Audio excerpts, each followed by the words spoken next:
So we're gonna make some gazpacho, and the beauty about gazpacho is that it's this beautiful summertime food that you can eat that's chilled, which is amazing when you don't want to be cooking in the kitchen in the summer. Yeah, it's a really quick and easy recipe that will get you through any party or picnic, or if you just don't feel like making a huge dinner, this is really good for you.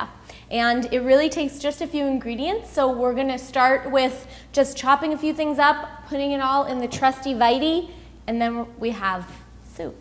Yeah, great. And if you have a regular blender and not a Vitamix, just leave it in for a little bit longer. Really what you're looking for is for your soup to be very smooth. And it doesn't make sense that this is all gonna become smooth, but it totally will. So we're gonna throw in a bunch of things. We have some organic cherry tomatoes, and we have about 6 to 8 of those. Jenny's gonna hook that all up. Yeah, so we're just gonna put in our tomatoes into the Vitamix right here. And then we also got a bigger tomato. This is an heirloom tomato. Organic, of course, which is very, very important when you're buying tomatoes, and we're gonna throw that in as well. And what we wanna do is we just wanna chop this up a little tiny bit. Your blender will do a lot of the work for you, but just give it a little help if you can remember. Yeah, a rough chop, and if you have a less high quality blender, then just chop it up a little more. We're not talking smack about anyone's blender, by the way. But you know, some blenders need a little more work, and that's okay.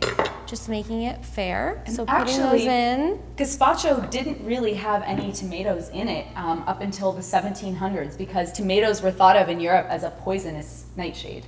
But they're not, they're delicious. We're also gonna throw in some red bell pepper. If you were making something like a lighter gazpacho, you know, you could make this with an orange or a yellow bell pepper and just use orange tomatoes as well, and that'll make a different color soup, which is beautiful. Yeah, so you can use yellow tomatoes, heirloom, anything that you can find and put in there. And then oftentimes people use a green bell pepper in a gazpacho, but we like the red because of the flavor. It's a little sweeter, really high in vitamin A, vitamin C, gets all your nutrients in there. And if you're going to cut your pepper, you can cut it a few different ways. We're just gonna slice a little bit off because we're not using the whole pepper. So we're just gonna take some cuts around the rim here. When you're buying your pepper, you wanna look for a nice heavy pepper with a lot of seeds in there. So we'll use that for something else later, but we'll just chop up a few pieces of this and get that going. We don't need to chop it too much, just a little rough chop. So we're also gonna add in some red onion, and just a little tiny bit. You really don't want this to be very powerful with an onion flavor because it will overtake all the other flavors. So just a little tiny bit of that. Yeah. You're doing such a great job. I'm gonna just let you handle. Thank you. So in our blender, we have just a bunch of goodies going on. We got our pepper, we got our tomatoes, 2 different kinds, and then we'll add in a tiny bit of our red onion. If you want to use a white onion, you can use a white onion, you know, it's up to you. So we don't want more than 2 tablespoons or so of onion here. So we're just gonna cut a little piece. You know, it's hard to eyeball. What is this, you know? 1/4 of a cup, 2 tablespoons, but you know, you can chop it up at first and put it in a measuring spoon to see how much visually it would equate to, and then later on you can eyeball it a little bit when you're comfortable. So just a little rough chop. Yeah, great. And put that in.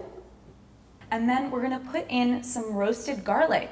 You can use fresh garlic, you don't have to roast it, but we actually like not having bad breath later on because we have plans tonight. So what we do is we cut off the base of the bulb and we put it face down in a little ramekin, a heat-proof ramekin. We put a little high heat oil on that, some sea salt, and we roast this in the oven at about 350 for maybe 30 minutes. So after that, you get these beautiful pieces that you can just really easily squeeze out. We're gonna use a couple of cloves. Fresh garlic is much stronger than roasted garlic, so if you're using roasted, you can use up to 3 cloves, but if you're using fresh, you only want to use 1 because it will really permeate. Yeah, gets in there.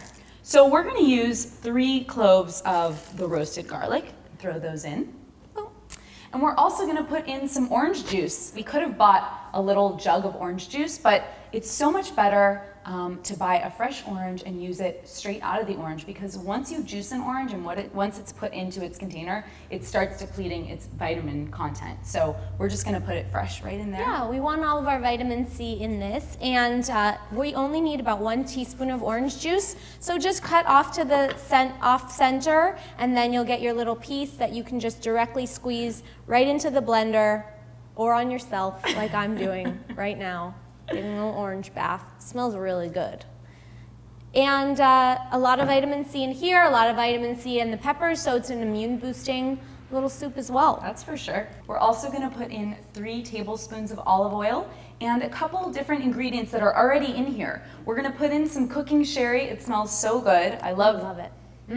And cooking sherry is different than regular sherry you drink because it has salt in it to preserve it. So that's really the only difference besides the sherry you drink and then the sherry that you cook with, is that we're gonna have a little salt in there, but it really works. It adds a lot of flavor. Just a half a teaspoon, that's it. You don't need a lot. And then just a half a teaspoon of red wine vinegar. So you can use a traditional red wine vinegar, or you can use one of our favorite vinegars, which is a Cabernet Sauvignon wine vinegar. It smells incredible. We use this in sauces and dressings and all kinds of things. So that's already in there measured out. So I'm just gonna add in our olive oil into our gazpacho, plus our half teaspoon sherry, half teaspoon vinegar, and we're almost there. So it doesn't look like soup yet. Not you at all. don't trust us yet, but that's okay. We like that. So we're also going to put in some sea salt and pepper. This is black lava salt and some regular old pepper. So we'll put that in there. Yeah, so there's a bunch of different kinds of sea salts you can use. You can play around with different flavors if you want to add different flavors into here. And we just want a little bit of that salty taste and some pepper. And then we're gonna throw in 2 pieces of spelt bread. Some gazpachos tell you to cut off the crust of your bread, but since this crust is pretty delicate, we're just gonna go ahead and tear it up. You tear up one, I'll tear up the other, and just put it right in. And this is gonna thicken our soup. You know, instead of potatoes or rice or anything like that, we can thicken with a piece of bread. And spelt is so good for you. It's so high in nutrients, and it has a lot of vitamins in it too. So that's pretty much all there is. We're gonna blend this up until it's really nice and smooth, and then we're gonna chop up these Persian cucumbers and put it on the top. So whenever we make a soup at home, what we're really looking for is a really smooth soup, and then you want something crunchy. So we make a crouton, or we put some cucumbers or something to balance out the flavors and the textures of a soup. So we're gonna put this on our Vitamix base here, and then we're gonna close the lid, cross our fingers, and then see if soup happens. So we are just gonna put this on the lowest setting here, making sure it's on 1 at first because you don't wanna start it on high. Then we're gonna chop it.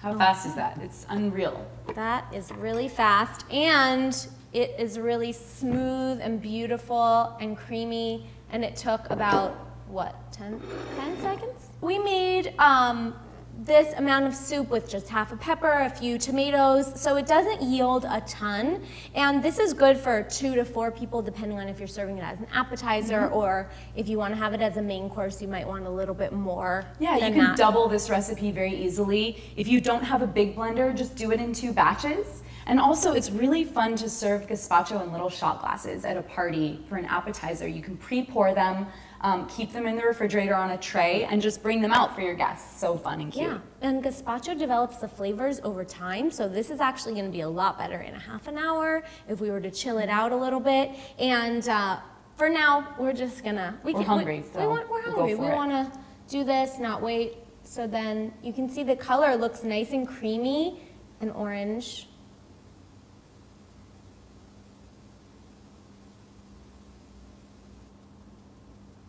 And then our last little step is just to cut up our cucumbers. So cucumbers have incredible properties inside of them. They actually have a high sulfur content, which helps your hair to grow, in fact. And it's also really good for preventing your nails from splitting. So great for your skin and your hair and your nails. And they're a very cooling food. So they're about 90% water, which means that they will keep you cool in the summertime. They're amazing. And I think that's plenty. I think it is. Yeah, so we're just gonna sprinkle the top of our soup with the cucumbers, but you can also use Marcona almonds or really nice Spanish almonds, since this is more of a Spanish dish, for a little crunch, or anything you want to give it some color. Have a taste. Have a great summer, get a tan, but use coconut oil for your sunscreen. And don't get more than 10 minutes of sun a day.